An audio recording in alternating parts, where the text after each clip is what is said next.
Hey, what's going on everyone? Greg here, and the iPad Pro has come out 3 months ago now, and I've been using it every day since its release. So I thought now would be a great time to revisit this product and talk about some of the things I like about the iPad Pro, and of course some of the things that I don't like about it. And let's just jump in with the design of the iPad Pro, and I don't want to go over this too much because I've done this a bunch of times in my previous iPad Pro reviews, but I love the design of the new 11-inch iPad Pro. The new square design, the rounded liquid retina display, everything about this iPad Pro just looks really, really nice. It feels very solid in the hand, the aluminum finish, the way it molds into your hands, everything about this iPad Pro just feels super premium from a hardware standpoint. Going from 10.5 inches on the previous iPad Pro to 11 inches might not sound like a whole big jump in screen size, but I don't know, using that extra 0.5 inches in this new iPad Pro just makes it feel like the display is a lot bigger than it used to be, and I'm really enjoying using it. I love having the bigger screen, especially in that smaller form factor for an iPad, so it still feels really comfortable to use as a tablet, and you're not missing out as much screen real estate as you were with the previous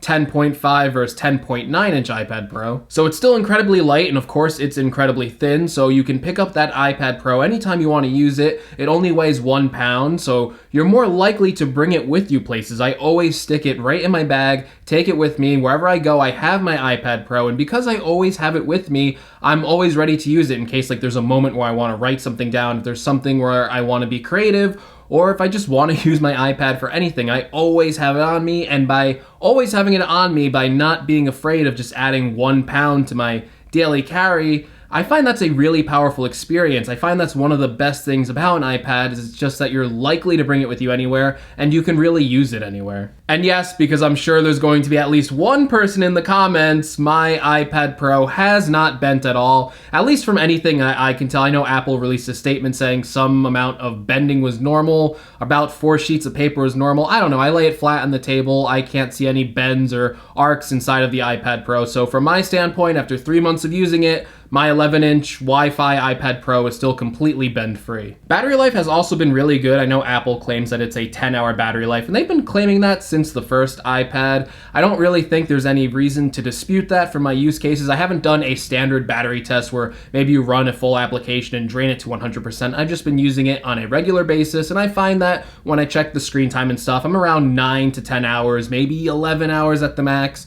But I find that the 10-hour claim is pretty much true. Now, going back to the liquid retina display, I don't know what sort of calibration Apple has done on these new displays or what sort of new technologies they've added from the 10.5-inch iPad Pro of last time and to this new 11-inch iPad Pro, but that liquid retina display looks stellar. Color is accurate, the display is really vibrant, especially for an LCD display, and even the brightness, this thing gets fairly bright, and even using it in direct sunlight, I really haven't had too many issues using this iPad Pro. The text is also really sharp at a normal viewing distance, and I love reading books on this Pro, especially with the addition of the True Tone display that Apple has had around for a while. It really makes reading text on a white background very pleasing. Of course, any sort of video or any sort of games you play still looks amazing on the Pro, and I think the new 3:2 of the 11-inch aspect ratio makes it a better device for video with less black bars on the top and bottom. And to top off that video, it also comes with equally impressive speakers. I really love the speakers on this Pro,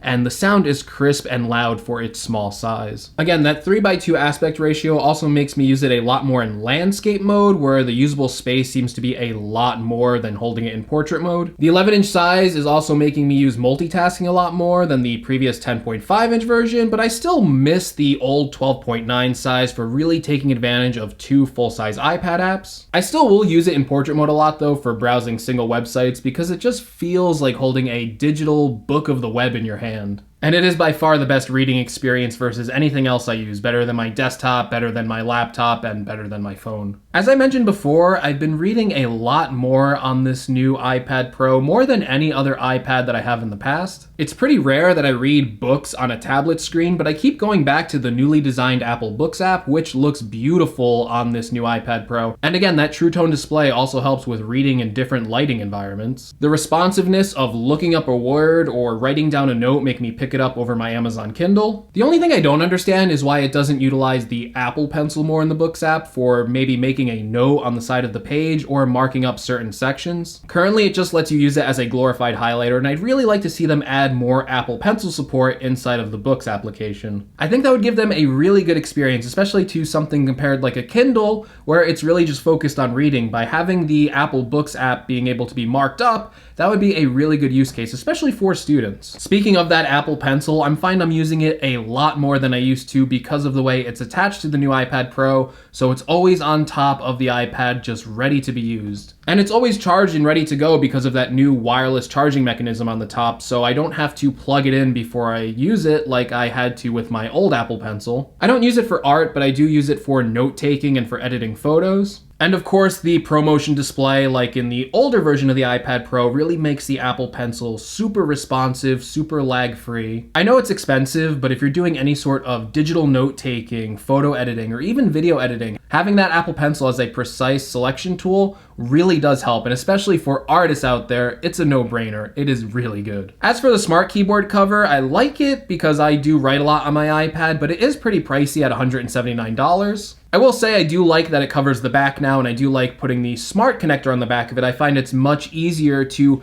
take off the iPad Pro when you want to just use it as a regular tablet and then attach it to the smart keyboard when you want to write something down. At $179, if you type a lot and you want a physical keyboard, I can make the recommendation for you. But if you don't think you're going to be using it a lot, if you don't plan on typing a lot on your iPad Pro, or you're fine using the virtual keyboard on it, you can save almost $200 by not buying it. Face ID on this new iPad Pro, I mentioned it before, but it is really the best implementation of Face ID I've personally used. It works in any orientation, it's super fast, it works from a pretty good distance, and anytime I go to pick up and use the iPad Pro, that camera more often than not just already saw my face and it's already unlocked for me, ready to go. So I want to talk more about some of my other use cases with this iPad Pro, and some of the things I've been trying to do is video edit with it more often. For that, I've been trying to use LumaFusion, which is a really good video editing app for the iPad. And even though it is a great video editing app, I find that I'm so used to Final Cut Pro on my Mac, used to all the shortcuts,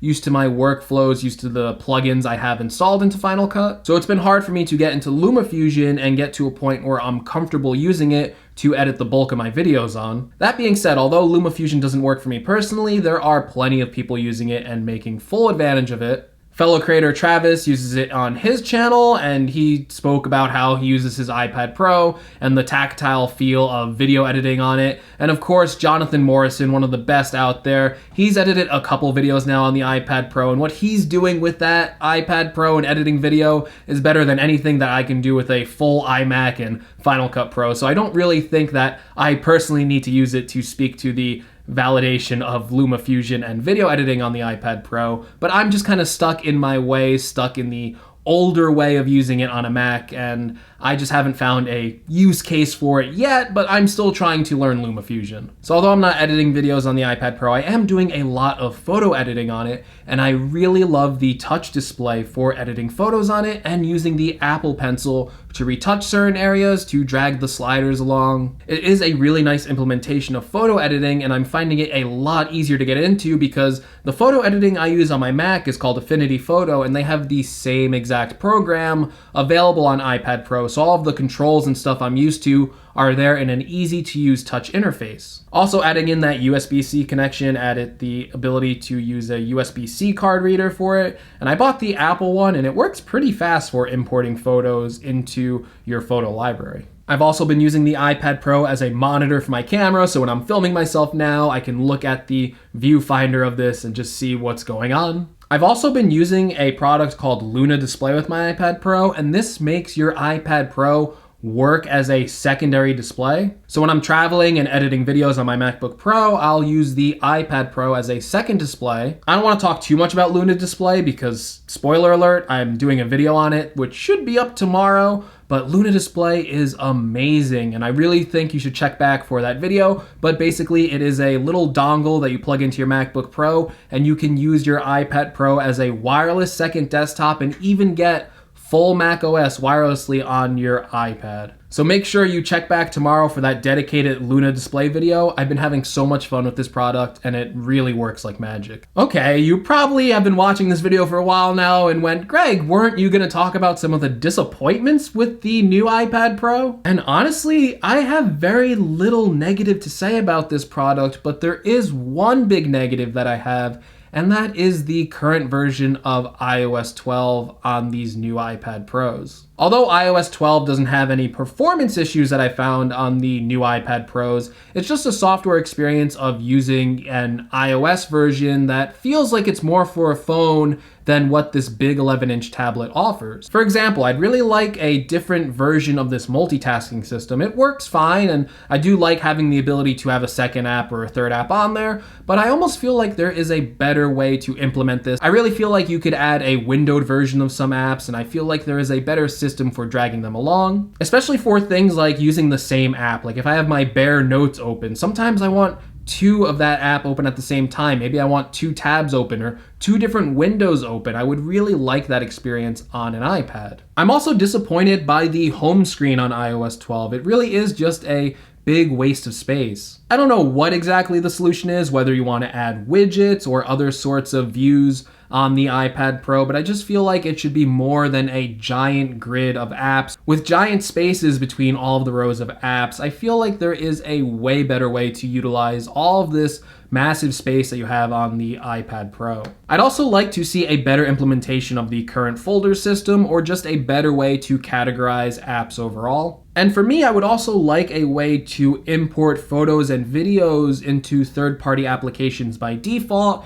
instead of having to import them directly into the Photos app and then go into another app and then select import from Photos. I think you should just be able to import it into whatever app you want to import it to, especially if you're hooking something up to the USB-C connection. And that's my biggest gripe with the iPad Pro. It isn't the hardware, it's more with the software and the limitations of iOS 12. I really hope that Apple adds some more refined features for users like me. Now, with that being said, I don't want to end my iPad Pro review on a negative note, because the iPad Pro has mostly been a positive experience for me these past 3 months. And if I had to sum up the iPad Pro with just one word that best describes the experience to me, it would be versatility. It's a tablet, it's a laptop, it's a digital notebook for taking notes, it's a canvas for your art, it's a media player for videos, it's a music player, it's a digital viewfinder for my camera, and it's a second monitor for my MacBook. It does so many things. It's just so versatile. And I think Apple's new line of ads really sums this up the best, where they created it entirely on an iPad Pro, not only